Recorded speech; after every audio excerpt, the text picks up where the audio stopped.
Hello and welcome back to the Halo series. My name is Douglas Brown, CEO at Halo Consulting. Today we are joined by Nadia Vatalidis, Head of People and Culture at TestGorilla. We appreciate you joining us today, Nadia. How are you? Great, Douglas, it's so good to be here. We're having winter here in South Africa, so unlike the rest of Europe and the US, experiencing a nice and chilly winter, but all good, really good to be here. I hope you're staying bundled up and warm. Um, If you're new to this event, Halo hosts monthly thought leadership roundtables covering current trends in the HR, tech, and DEI space. Don't forget to check out the Halo mini series, where we hear from executives taking a deep dive into a multi-part series discussing what is keeping them up at night. If you've enjoyed this content, hit that like and subscribe button, and be sure to visit Halo's LinkedIn page to subscribe to the Halo Content Hub, which summarizes current market trends and recaps past events, and that link can be found in the description. Throughout our session, we will cover creating access to opportunity and skills and competency hiring. Before we kick off the questions, let's get started with you, Nadia. Can you share with our audience where you started your career and how it has evolved into your role you have today at TestGorilla? Yeah, hopefully this inspires a bunch of folks to really go after their dream jobs, but I didn't study human resources, and I'm head of people and culture here at TestGorilla. And I did work, in the people org at GitLab as well as at Remote. I was vice president of people. And so I studied public relations. I had my own company for a really long while, so complete entrepreneur initially, and really wanted to join a company that looked after a more sort of global impact. And being out here in South Africa, I always felt like the accessibility of those opportunities were really difficult, right? And so in 2015, beginning 2016, I saw an opportunity at GitLab, and they were literally advertising for a recruiter in a globally distributed remote company. And I applied. I decided to go from, managing my own company to joining a tech startup in the world of open source. It was really having an amazing impact on engineers and developers around the world, and how they could store their DevOps and their repositories of their code. And I went on that journey when there were 70 people and helped scale the company to 1,300 people. It was incredible. GitLab successfully IPO'd, which has been amazing, and I am still a very small stock options holder or shareholder in that company. And during that journey, really grew into managing all things people operations, people engineering, and taking care of that onboarding journey. I then got to land the amazing opportunity to scale remote.com, which is an employer of record. And I love the problem they were trying to solve, which was to create more accessibility for folks in all countries in the world to work for any company in the world, right? And so bringing people much closer to opportunities and building solutions for folks to be hired in countries that are usually difficult to access. So more rural locations, or just countries all over the world. And I helped scale Remote from 70 to 1,000 people as well. So funny enough, that seems to be a really good sweet spot for me. And Remote has now scaled to, I think they have nearly 100 entities in the world and constantly adding more countries to their list. I love building. I love the opportunity to help build small startups and help them through their growing stages. And so TestGorilla was about 120 people when I joined, and we're in that building phase. Series A tech startup. We help people land their dream jobs. We remove the necessary aspect of a qualification and a CV by doing skills-based assessments, and now I get to really help build that. So I feel like all of these have really touched on the things that I love. I'm still very much aligned to the open source world, and so I love building people programs in an open source way and sharing back with communities in the world of people and HR. Really impressive career, Nadia, and the GitLab experience sounds so cool to be a part of. The hyper growth leading up to an eventual IPO, and now having that experience at 3 organizations recruiting talent globally really shows a glimpse of where the world is headed. Absolutely. Let's dive into our first question, Nadia. What approach should be taken to ensure job descriptions accurately reflect skills and competencies needed for a specific role? And how do you measure the skills and competencies in potential candidates? Great question. If I have to think about this first in a very strategic way, I really think this dials back to how you create your career levels in your organization and start thinking about those level descriptors, right? I'm very lucky. I'm busy piloting a customer success career path at the moment, but it's really important that you think about first and foremost your role description. So if you think about the different levels in the organization, that the entire company knows what each level descriptor means, right? So that you don't have an IC2 or an IC like an individual contributor role in one team at one level having a completely different expectation in a different team at the same level. So first and foremost, I think it's about really getting your career levels in place, and then on top of that, building what competencies is required in specific teams.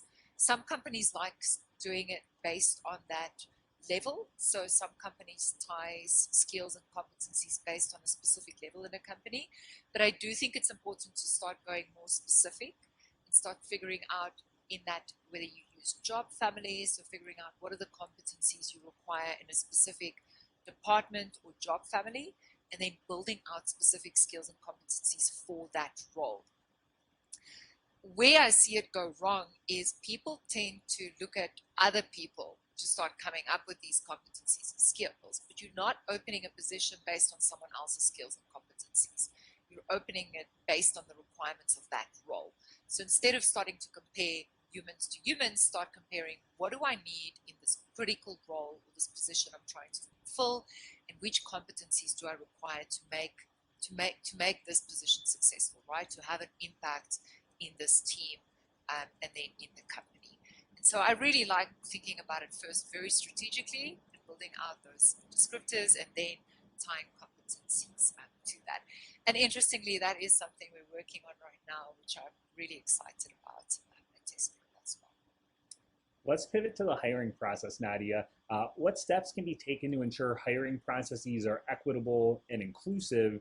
And how can HR ensure that it doesn't unfairly advantage or disadvantage a group of candidates?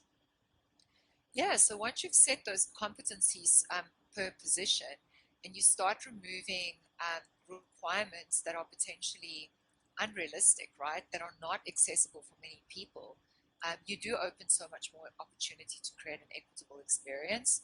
If you think about minorities in the world of tech, but also globally, right, folks that simply haven't had the opportunity to study at a specific university, etc., or to even get the qualification required for some positions. If you remove that and you start really focusing on the accessibility aspect, you do create a more equitable experience just by writing inclusive job descriptions.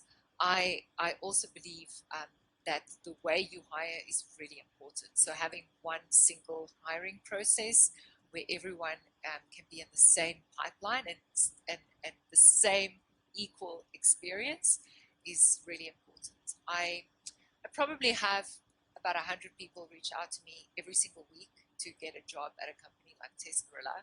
And although I would absolutely love to make an impact on them and just, give them an opportunity, it doesn't work that way.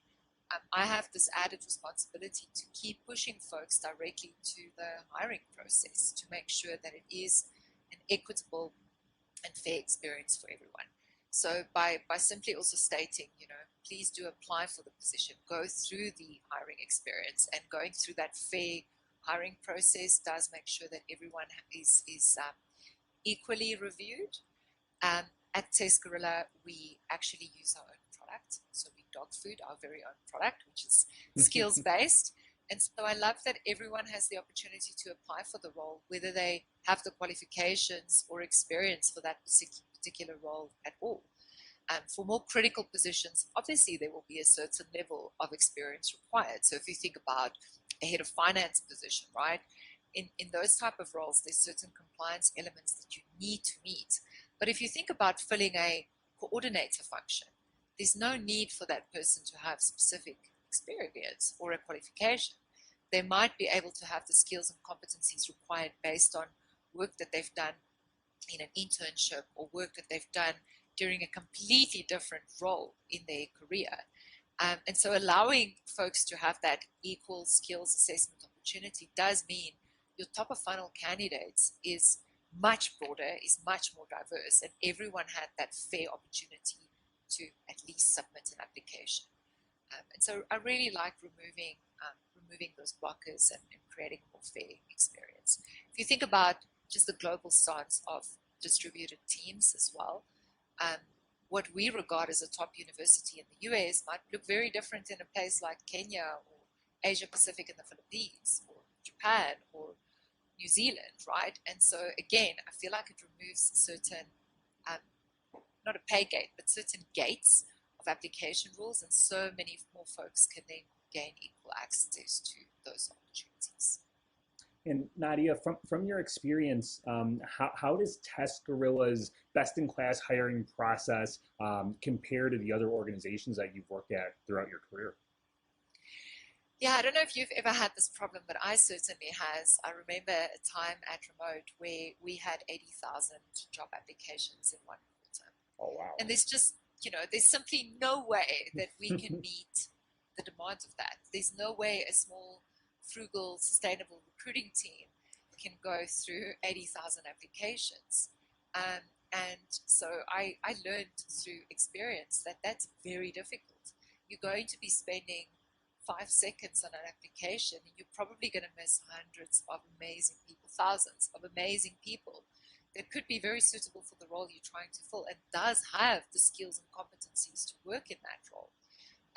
And so we really remove that by assessing skills and competencies first and foremost, and then bubble up the top alignment to those skills and competencies, which makes that batch of candidates a lot smaller, right? And so it very, very easily puts the skills match candidates in front of you and folks that do meet those competencies for that position, that level, very quickly, and you're able to then move forward with those candidates. I find in companies where you simply just, selecting people by adding filters, you could also be removing a lot of folks based on keywords and filters. And again, that's an accessibility thing, right? Many people won't know about those keywords, might have never experienced it in the company they've worked in. And so again, I feel like it brings the world of tech just a lot closer to candidates equally based on the skills and competencies they require. Our process is very much that we can also include a video from a hiring manager directly into the application process, where the hiring manager shares more transparently about what the position is about, why someone should apply. And so it does bring more sort of transparency and the human factor into the environment as well. And that's directly in the product. And so I feel like from all the experience I've had through scaling companies, this has been a really great experience to also hire with our product for my own team. Yeah. Great, thanks, Nadia. When we think of top of funnel recruiting, what strategies have you seen success with when identifying and attracting a diverse group of candidates, and how do you measure the effectiveness? Yeah, I still love sourcing. I don't have a sourcing team at TestGorilla, but I still love having partners in the world of sourcing. So whether that is an executive search firm to really fill a highly critical function in usually a very senior role within the company, but also to start diversifying those talent pools. If you're not intentional about making sure your hiring funnel and your entire pipeline is filled with a diverse group of candidates, you're simply not going to fill the position with representation and with folks of diverse backgrounds and diverse genders and people of color. So I've realized the intentionality of that is so necessary, and so either via finding critical partners, if you don't have your own sourcing team, or with making sure your sourcing team understands how to do that internally, right? To bring candidates into the pipeline, to proactively reach out, to tap folks on the shoulder, to ask if they would be interested in the opportunity, and then bring them into that single hiring process. Someone asked me the other day, But if you're reaching out to candidates, then they have an outright advantage. I don't think that's fair or true, right? I think it's about proactively reaching out, especially if you notice you have no females in an engineering pipeline, or if you have no representation of any sort in a leadership role, right? I think reaching out proactively and putting them into the pipeline and still putting them through the same fair, equitable hiring experience is the way to go. And with that intentionality, then making sure you have great representation internally as well. But I think waiting for folks just to apply is no longer the way to go. Not in this day and age. So yeah, I think that becomes really important.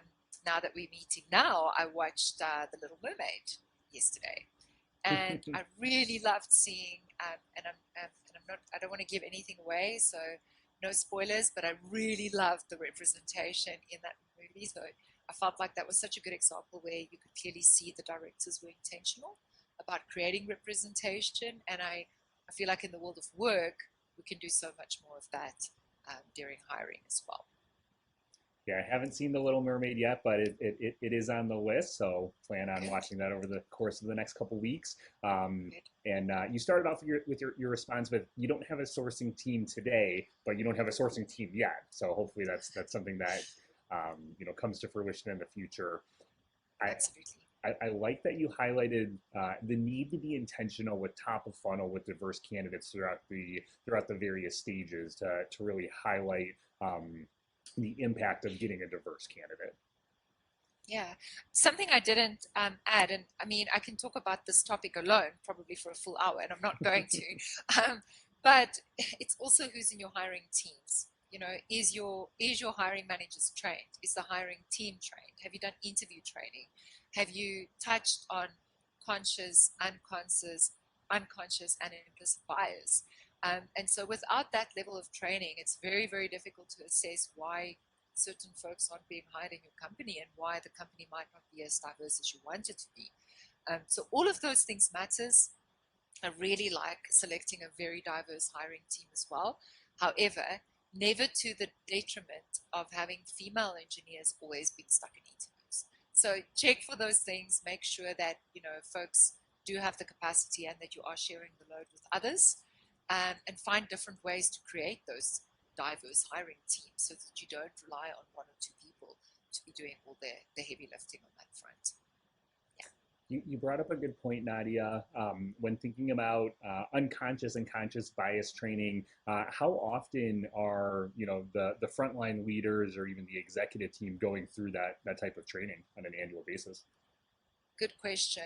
Because we're Series A and we were literally like a very small company last year before I joined, right?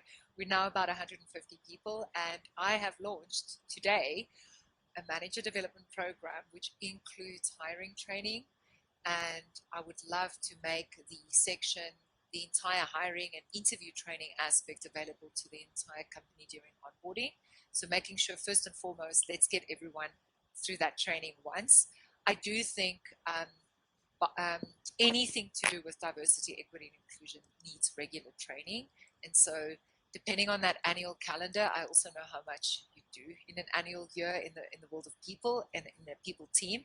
I do think having it annually is good if you can do it more regularly, and having really good opportunities to touch on it in different people programs.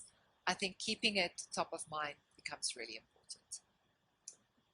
That's really tremendous and great to hear the manager development training program was rolled out today. So congratulations. Thanks. There's 12 weeks ahead, so I'm really excited to get to that week 6, module 3, which will be hiring training, and it includes all aspects of interview trainings. Very cool. Let's move on to our next question. What impact does training and development programs have on creating opportunity for employees, and how are the skills and competencies prioritized for these training programs? Yeah, so at this stage of the organization, look, we don't have a learning management platform yet.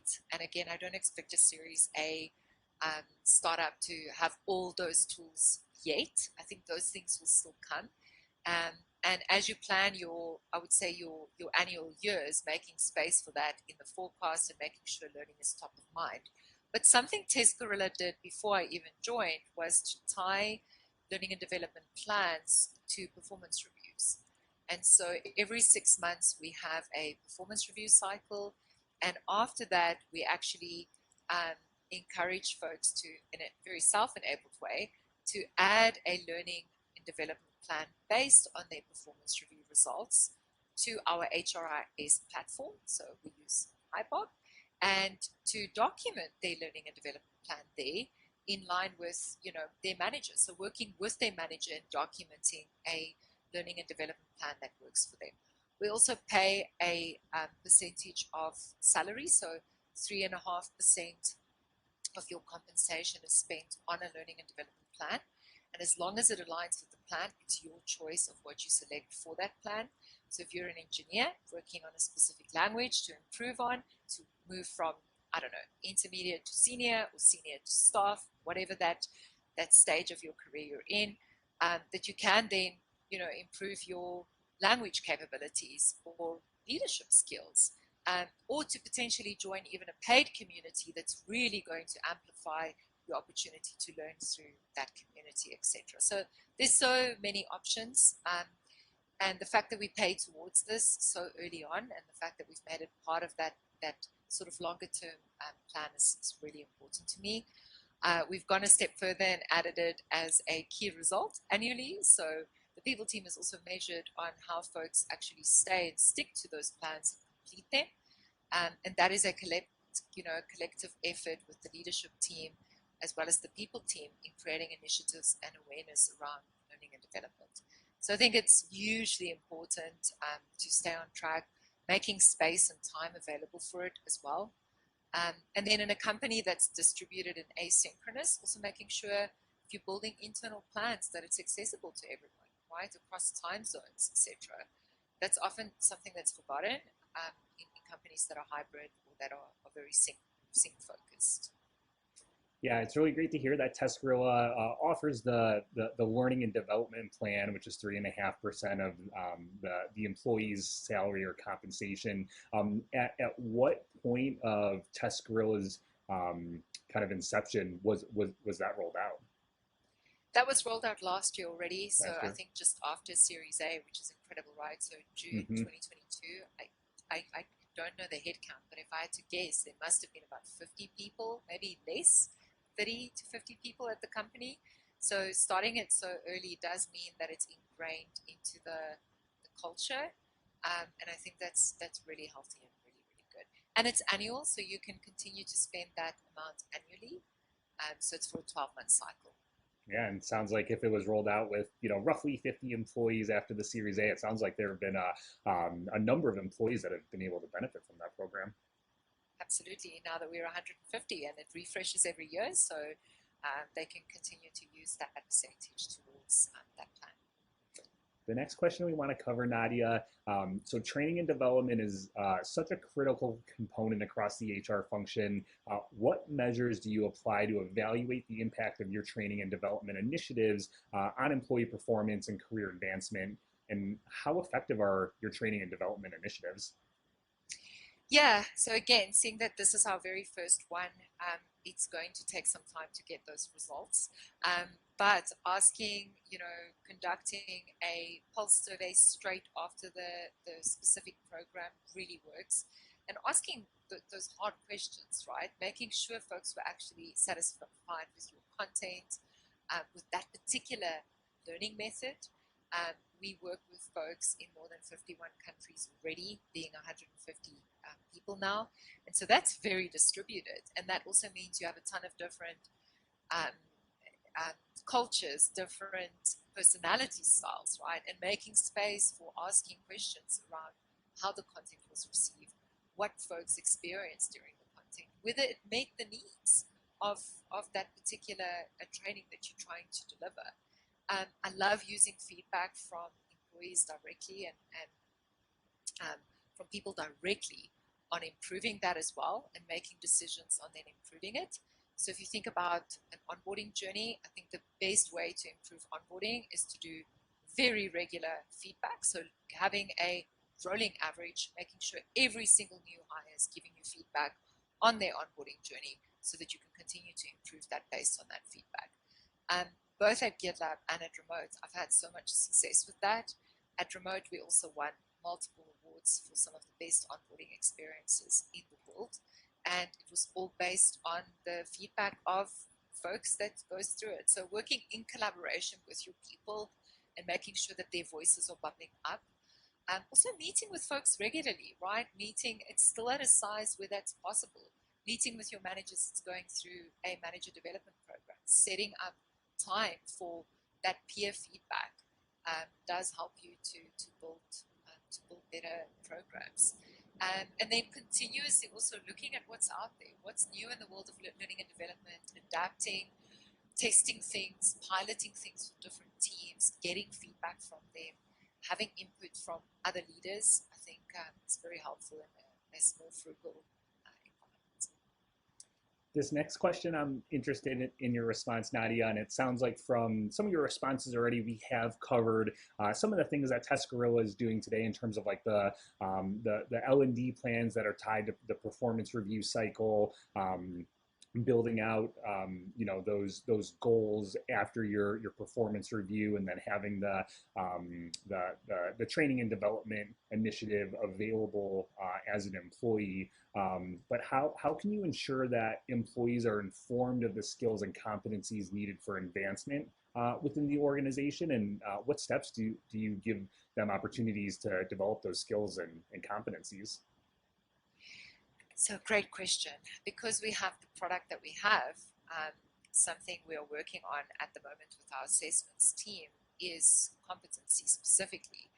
And I would love to tie competencies to performance reviews to ensure that we're not only giving feedback based on the values alignment of the company and specific goals not made or key results not being achieved, and as well as celebrating the positive aspect of feedback and celebrating the ones that was achieved, right? But that we want to add competencies to our performance reviews as well. And so we are going to be taking steps now in the next 2 quarters towards our next performance review. We've just gone through a cycle to add competencies as a way of sharing feedback as well as skills. So not only to say, you've had great alignment to our value of X, and potentially misalignment to a value of Y, but to on top of that, adding very specific competencies and skills into the feedback cycles. We also want to make sure that we talk about skills and competencies on such a regular basis that it's never a surprise, and also not to wait for a performance review cycle to give someone feedback. So if I want to share feedback with you, Douglas, on, let's say, active listening, then I make time for that in my next one-on-one with you, instead of waiting 6 months or 3 months, depending on when that cycle is taking place, that we've had a discussion with it, potentially with ideas, so shared ideas of what would be a good way to gain active listening skills, whether that's sharing courses with the other person the company can pay for in addition to that L&D plan, or if there's maybe a coach that we can select from one of our amazing venture capital firms, or internally, if there's another manager or leadership team member that's willing to work with the employee on a coaching program around active listening or whatever that skill or competency is.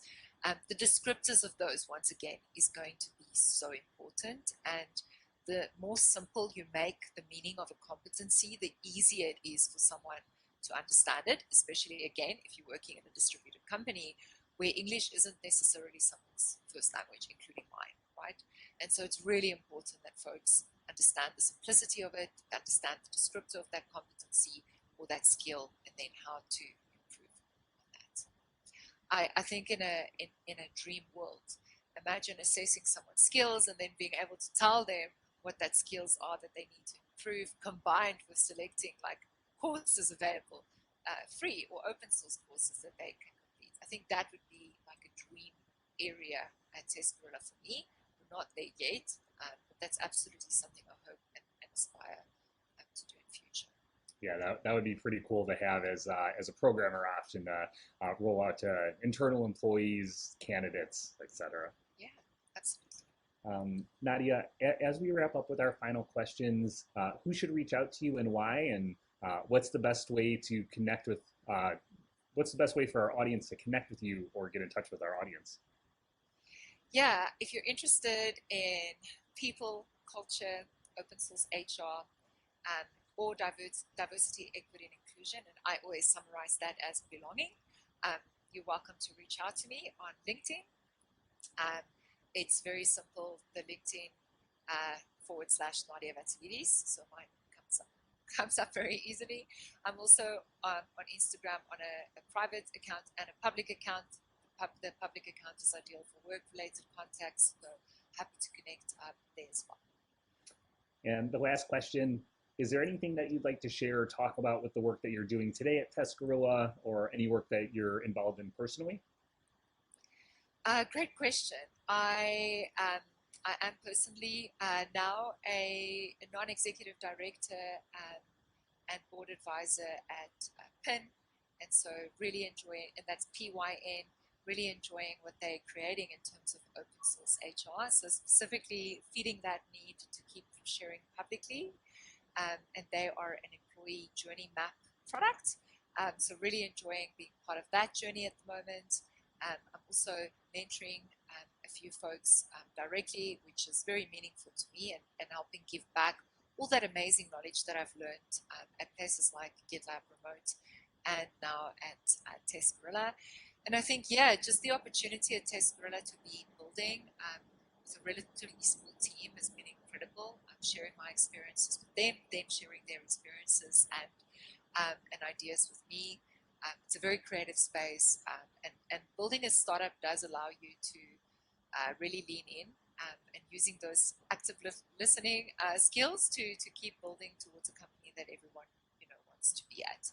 So yeah, just a very exciting stage of this journey and career journey, and looking forward to seeing what we're shipping next in our product journey as well.